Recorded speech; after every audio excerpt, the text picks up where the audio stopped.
할렐루야. 오늘도 살아계신 하나님의 전능하심과 그 능력이 우리와 함께하는 줄 믿습니다. 여러분은 하나님의 전능하심을 믿으십니까? 그분의 위대하심과 그분의 능력을 신뢰하십니까? 제가 목사로서가 아니라 하나님 앞에 한 신앙인으로서 정말 주님께 소원하는 건요, 진정으로 제가 더 믿음이 깊어지기를 원합니다. 정말 내가 더 깊은 믿음 가운데 나아가기를 원해요. 믿음이 없다고 내가 하나님을 믿지 않는다 이런 차원의 문제가 아니에요.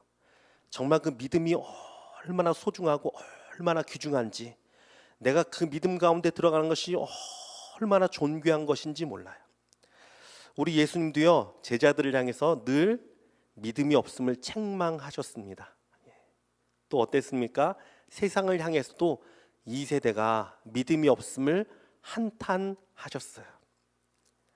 누가복음 18장 8절을 보면 예수님께서 이렇게 말씀을 하십니다. 그러나 인자가 세상에 올 때 믿음 있는 자를 보겠느냐. 인자가 올 때 세상에서 믿음 있는 자를 보겠느냐라고 말씀하셨어요. 우리 예수님이 보실 때 이 땅 가운데서요, 나는 믿음이 있어, 난 믿음이 있어 라고 하는 사람조차 사실 주님이 보실 때는 믿음이 턱없이 부족한 거예요. 이것은 단순히 하나님이 계시느냐 안 계시느냐, 이것을 믿느냐 마느냐의 문제가 아닙니다. 하나님의 전능하심이 얼마나 위대하신지, 감히 우리의 작은 믿음으로는요, 그것의 아주 작은 일부만이라도 담아내지 못함을 한탄하시는 거예요. 여러분, 그분이 얼마나 전능하고 위대하신 분이신지 모릅니다. 우리의 믿음이 겨자씨만한 믿음이 있어도 뭐라고 말하고 있습니까? 성경은 이 산을 옮겨 저리로 가라도 옮긴다 그랬어요. 하나님 말씀이에요. 정말 하나님의 전능하심과 그 위대하심을요, 우리가 온전한 믿음으로 담아내기만 한다면 하나님의 역사가 정말 말도 못하게 나타날 것입니다. 문제는 무엇이라고요? 우리의 믿음이 약하기 때문이에요. 사실 여러분 돌아보십시오. 많은 사람들이요, 전능하신 하나님을 믿는다고 하면서도 내 삶에 아주 작은 일조차 하나님 앞에 맡기지를 못해요. 내가 붙들고 근심하고 낙심하고 믿음이 그만큼 없다는 소리예요. 정말 믿음이 있으면요, 얼마나 우리 삶이 기쁘겠습니까? 하나님이 계시는데, 하나님이 인도하시는데 완전히 우리 삶 가운데 능력이 막 나타나게 되어 있어요. 여러분, 그래서 저와 여러분이 진정 믿음 있는 자가 되길 주님의 이름으로 축원합니다. 정말 믿음 있는 자가 되길 원해요. 믿음의 문제예요. 하나님의 사랑을 내가 얼마나 믿고 신뢰하느냐, 하나님의 그 은혜를 내가 얼마나 믿느냐, 하나님의 그 능력, 나를 인도하심을 내가 얼마나 믿고 있느냐, 하나님의 이 땅을 인도하신 하나님의 주권과 권세를 내가 얼마만큼 신뢰하고 나가느냐, 바로 이 문제가 가장 중요한 것입니다. 자, 우리 교회는 지금 구약 성경 통독 중에 있죠. 우리 출애굽기를 이제 지난주부터 엊그제부터 이제 들어가기 시작했습니다. 자, 출애굽기 말씀을 좀 드리도록 하겠습니다.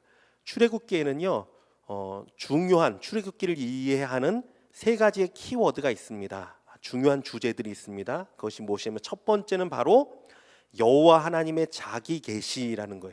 자기 계시가 뭐냐면 스스로가 나타내는 거예요. 나는 이런 하나님이다 라고 나타내는 자기 계시. 이것이 출애굽기에 아주 많이 나와 있습니다. 그래서 우리가 출애굽기를 읽으면서 여호와 하나님의 자기를 나타내는 그 계시를 중점적으로 봐야 돼요. 자, 두 번째는 뭐냐면 예배에 관한 문제예요. 제사. 사실 바로와 모세의 논쟁의 중심은 무엇이었습니까? 예배, 제사에 관한 것이에요.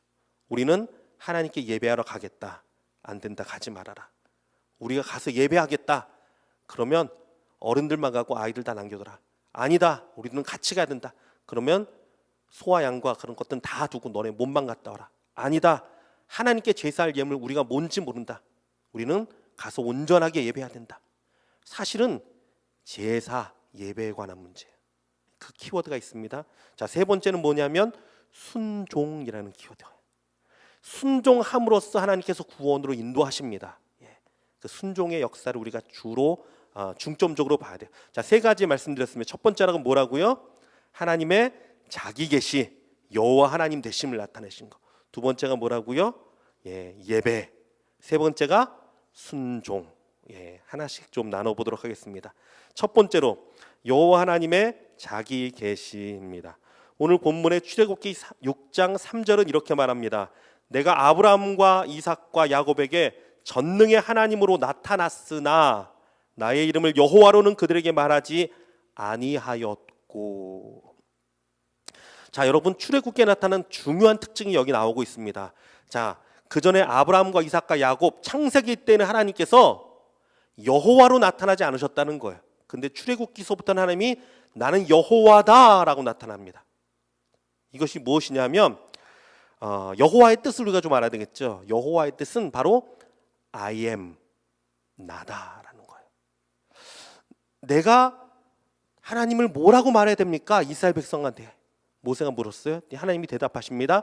나는 스스로 있는 자다라고 말씀하셨어요.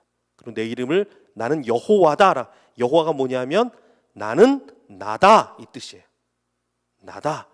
여러분, 이게 참 의미가 있는 말입니다. 세상의 다른 신들은요, 누군가가 이름을 붙여줘야 되잖아요. 그렇죠?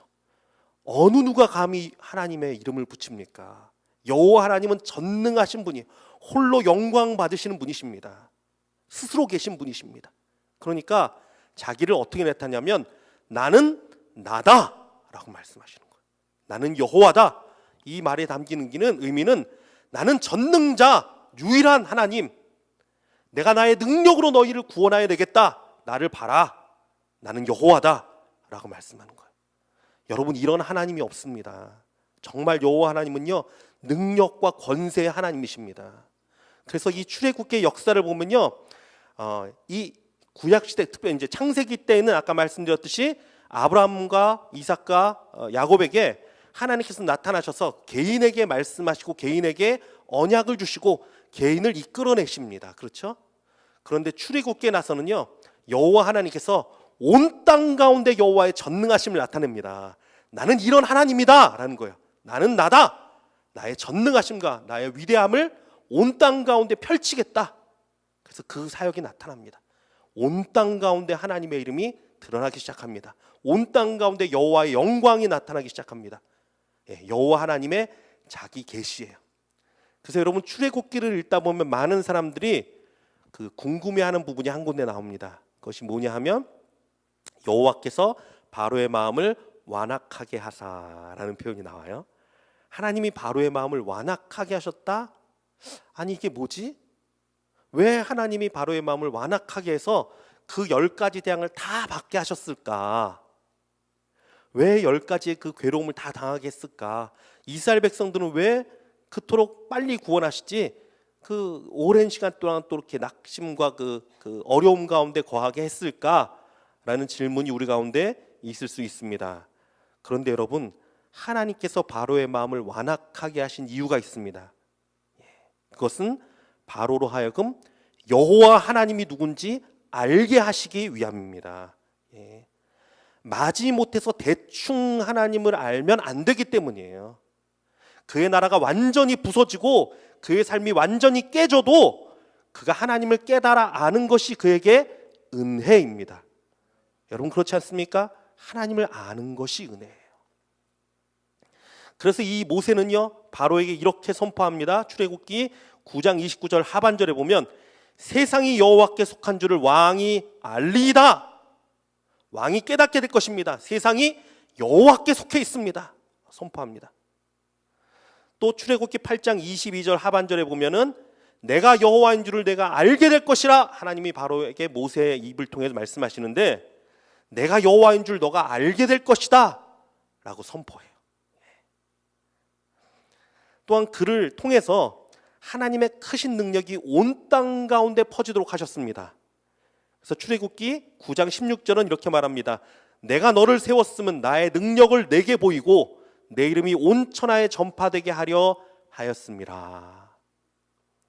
바로를 통해서 하나님께서 하나님의 능력을 온 땅 가운데, 여호와의 이름을 온 땅 가운데 드러내시겠다, 이것이에요.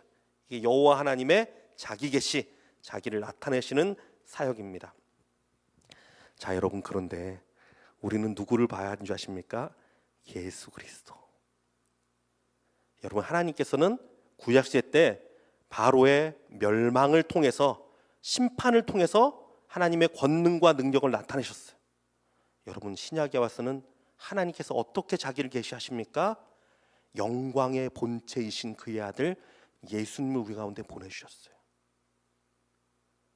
바로의 심판이 아니라 이제는 예수 그리스도가 스스로 모든 저주와 모든 심판을 다 당하십니다. 예수님께서 피를 흘리고 예수님께서 살을 찢기십니다. 그래서 내가 너를 사랑한다, 내가 너를 사랑한다, 하나님의 이 사랑을 증거하시고 하나님의 능력, 사망과 권세도 예수 그리스도를 주관할 수 없음을 나타내시고 그 사망을 깨고 부활하셨습니다. 할렐루야. 이 예수 그리스도의 은혜예요. 우리는요, 예수 그리스도를 통해서 더 하나님을 온전히 알 수 있습니다. 그 은혜, 나를 사랑하신다는 그 사랑, 그 능력, 그 권세, 여러분이 예수를 통해서 하나님을 더 알기를 원합니다. 그분을 더 믿기를 원합니다. 그 은혜 가운데 들어가는 저와 여러분 되기를 주님의 이름으로 축원합니다. 자, 두 번째 키워드는 예배라고 말씀드렸어요. 자, 온 땅에 하나님의 크신 일들이 선포되었습니다. 애국이 망하고 하나님의 심판이 임함으로 해서 온 땅이 이것을 주목해 봤어요. 이야, 저렇게 큰 위대한 나라가 여호와 하나님이란 분 때문에 이렇게 한순간에 망하다니. 하나님의 능력과 하나님의 권세를 보게 되었습니다. 완악한 바로까지도 어떻게 됐습니까? 여호와의 능력과 권세를 인정하지 않을 수가 없었어요. 그래서 막 다 보내죠. 쫓겨내듯이 보냅니다. 왜? 두려워서. 그러나 하나님의 최종 계획, 여러분, 하나님의 최종 계획은 예배하는 백성을 세우는 것이었어요. 여러분, 출애굽기에 하나님의 계획이 이스라엘 백성을 애굽에서 건져내는 것이 아닙니다. 여러분, 구출해내는 것에 그치는 게 아니에요. 이스라엘 백성이 너네가 힘들구나, 그래 내가 건져줄게, 그리고서 가나안 땅으로 가서 자 이제 너희들 좋겠지, 이게 하나님의 계획이 아닙니다. 하나님은요, 하나님을 예배하는 민족, 하나님을 경배하는 자를 세우는 게 하나님의 목적이었어요. 그래서 이 바로와의 대화 가운데도 하나님이 그냥 하란 말이 아니에요. 우리는 예배하러 가야 된다, 하나님께 경배해야 된다, 제사를 드려야 된다. 이거는요, 예배하는 백성이 돼야 된다는 것이에요. 왜 하나님이 이렇게 하셨습니까? 하나님은 예배하는 자, 경배하는 자, 주를 온전히 섬기는 자기 백성들을요, 언제까지나 보호하시고 능력으로 인도하십니다. 할렐루야. 이걸 나타내기 위함이에요. 사랑하는 성도 여러분, 예수님이 이 땅 가운데 오셨습니다. 성전을 보시고 우셨어요. 성전을 헐라, 내가 사흘 만에 다시 짓겠다. 왜 그러셨습니까? 바로 예수 그리스도가 자기 성전을 세우겠다, 우리 마음 가운데 예수 그리스도의 보혈로서 온전한 예배 가운데 나아가는 성전을 세우겠다 말씀하신 것입니다. 이스라엘 백성은요, 어린 양의 피를 문설주에 바르고, 그렇죠, 그리고 구원받아서 온전한 예배, 온전한 제사로 나아가는 백성이 되었습니다. 여러분, 우리는 예수 그리스도의 보혈을 의지해서 온전한 예배로 나아가는 자들 되시길 주님의 이름으로 축원합니다. 여러분, 우리 삶에도 출애굽이 필요합니다. 나를 얽어매고 있는 여러 가지 근심과 아니면 여러 가지 우리를 묶고 있는 감정과 아니면 여러 가지 생각과 여러 가지 죄악과, 여러분, 이런 것을 우리가 이런 것에서 해방을 얻어야 돼요. 출애굽해야 돼요. 그러나 이 출애굽의 비밀이 뭐라고요? 예배하는 자, 전심으로 하나님을 예배하는 자. 우리가 전심으로 하나님을 예배하고 경배하면 하나님이 그 인생 책임져 주십니다. 하나님이 그 인생 건져 주십니다. 이게 하나님의 뜻이에요. 여러분, 진정으로 하나님을 예배하는 자가 되시길 주님의 이름으로 축원합니다. 예배자가 된다는 것은 그래서 하나님의 구원 가운데 들어가는 것을 의미합니다. 하나님의 건지심 가운데 들어가는 것을 의미합니다. 자, 마지막 세 번째는 순종이라는 키워드예요. 순종. 이 출애굽기 전체로 사실 순종을 중심으로 하나님이 역사하십니다. 순종을 통해서 하나님이 역사하십니다. 자, 질문 한 가지 던지겠습니다. 우리 일부 예배 들으신 분들은 조금 가만히 계시고요. 자, 바로 앞에서 여호와의 증거를 나타내기 위해서 지팡이를 던져서 뱀이 되게 한 사람이 누구입니까? 자, 두 번째 질문입니다. 지팡이를 애굽의 물과 강물에 펼쳐서 피가 되게 한 사람이 누구입니까? 세 번째 질문입니다. 개구리들이 온 땅, 애굽 온 땅에 퍼지도록 그 지팡이를 펼친 사람이 누구입니까? 하나님, 모세 다 나오기 시작합니다. 예수 그리스도 안 나오나요? 자, 마지막, 땅에 티끌을 쳐서 애굽 온 땅에 이가 되게 한 사람이 누구입니까? 여호와까지 나왔습니다. 우리 말씀 한번 찾아볼까요? 출애굽기 7장 9절 말씀.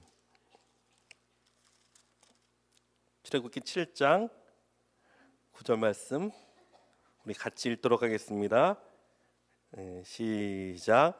바로가 너에게 이르기를 너희는 이적을 보이라 하거든 너는 아론에게 말하기를 너의 지팡이를 들어서 바로 앞에 던지라 하라. 그것이 뱀이 되리라. 아멘. 누구라고요? 아론이에요. 또 하나 더 볼까요? 7장 19절 바로 옆에 있습니다. 19절 시작. 여호와께서 또 모세에게 이르시되 아론에게 명령하기를 내 지팡이를 잡고 내 팔을 애굽의 물들과 강들과 운하와 목과 모든 호수 위에 내밀라 하라. 그것들이 피가 되리니 애굽 온 땅과 나무 그릇과 돌그릇 안에 모두 피가 있으리라. 아멘. 개구리도 마찬가지고 땅에 티끌 때도 마찬가지예요. 그 다음에 파리의 재앙 때부터는 모세가 합니다. 그 전까지는 하나님이 모세에게 말씀하시고 모세가 아론에게 말합니다. 아론이 순종함으로 그 지팡이를 들어요. 그때 역사가 일어나요. 자, 여러분 보세요. 아론이 누구죠? 모세의 형이에요. 자, 아론이 이런 얘기 할 수 있었을 거예요. 아니 모세야, 그건 네가 해야지.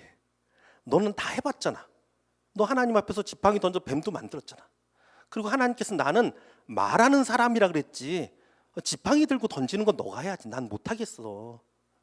아이, 네가 해. 그건 네가 해야지 라고 말할 수 있을까요, 없을까요?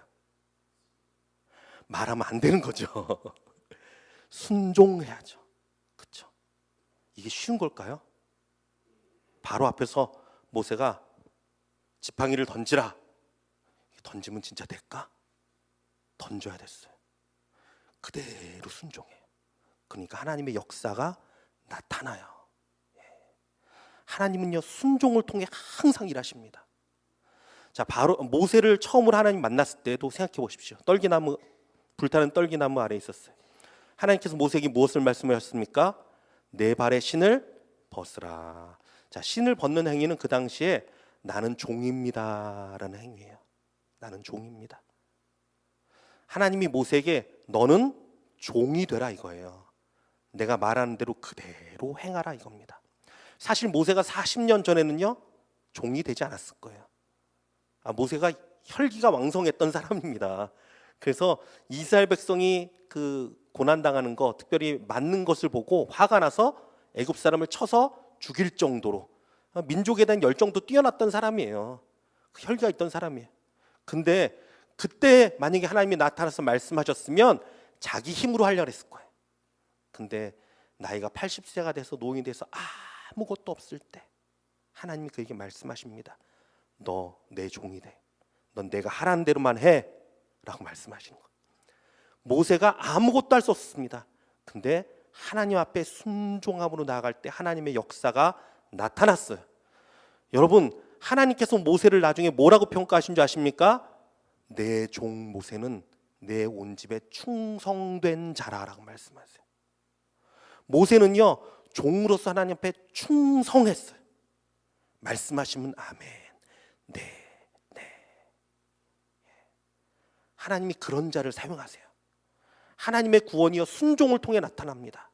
이스라엘 백성도요, 하나님이 말씀하시는 대로 될 때 그대로 행할 때 그들이 구원함을 입어요. 이게 하나님의 방법이에요. 심지어는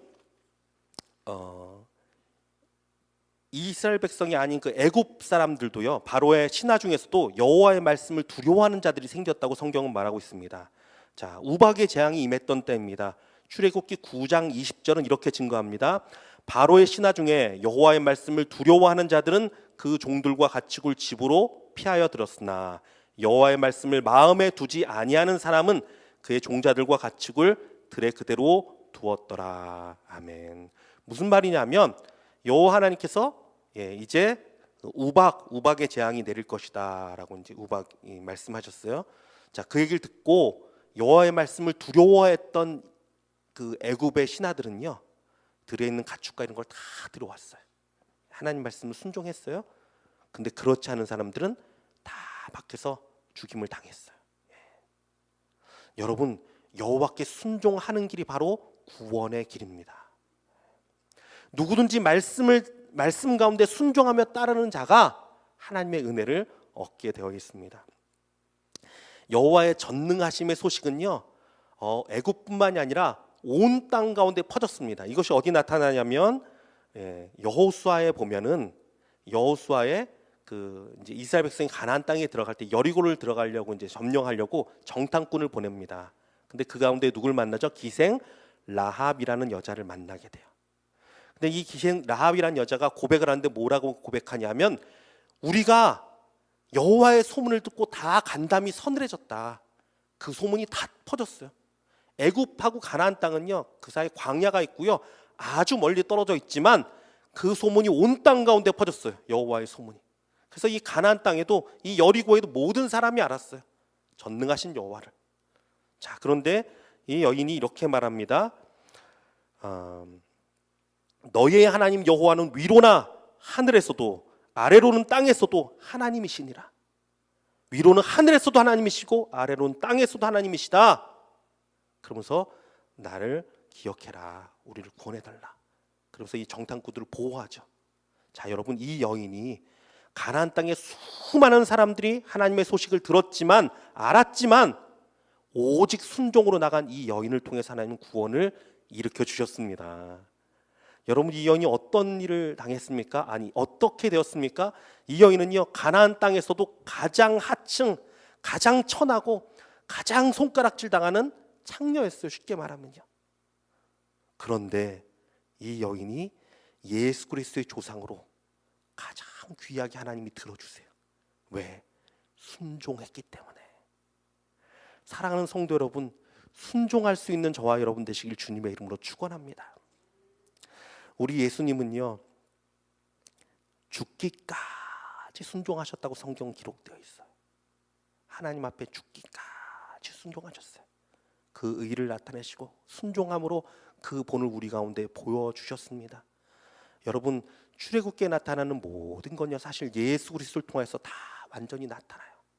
하나님의 형상, 아니 하나님의 영광의 본체로 이 땅 가운데 오셔서 우리를 통해 온전한 예배로 나아가도록 십자가에 달려 돌아가시고, 그것을 통해 온전한 보혈로 예배를 드릴 수 있게 하여 주시고, 예수 그리스도가 또 하나님 앞에 온전한 순종으로 스스로가 산 제물이 되셨습니다. 여러분, 이 예수 그리스도 통하여서 진정으로 우리 삶 가운데 출애굽, 우리의 모든 죄악과 우리의 약함 가운데서 벗어나는 하나님의 은혜가 임하길 주님의 이름으로 축원합니다.